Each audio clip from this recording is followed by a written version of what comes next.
Hello বন্ধুরা, good afternoon. তোমরা সবাই কেমন আছো? আশা করি ভালো আছো, আমিও ভালো আছি।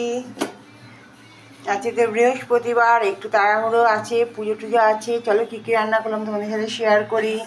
এই দেখো, আছে হচ্ছে ভাত। ভাত তো করেছি, তার সাথে করেছি ভেন্ডি আলু ভাজা।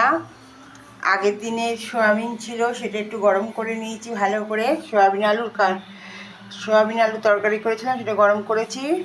আর এটা হচ্ছে আলুর দম, গাটি কচু আর আলুর দম। আর আছে মুসুর ডাল সেদ্ধ। এই হচ্ছে আজকে আমার দুপুরের লাঞ্চ। তাড়াতাড়ি করে রান্নাবান্না সারলাম, পুজো করবো বলে। পুজো করতে অনেক সময় লাগে বৃহস্পতিবারের। তোমরা কে কী রান্না করলো অবশ্যই কমেন্টস করে জানিও। আর যদি ভালো লাগে একটা লাইক করে দিও।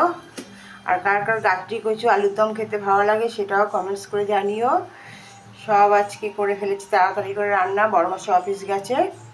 যদি তোমাদের দেখতে ভালো লাগে অবশ্যই একটা লাইক করে দিও। ভালো থেকো, সুস্থ থেকো, পাশে থেকো, সাবধানে থেকো। টাটা।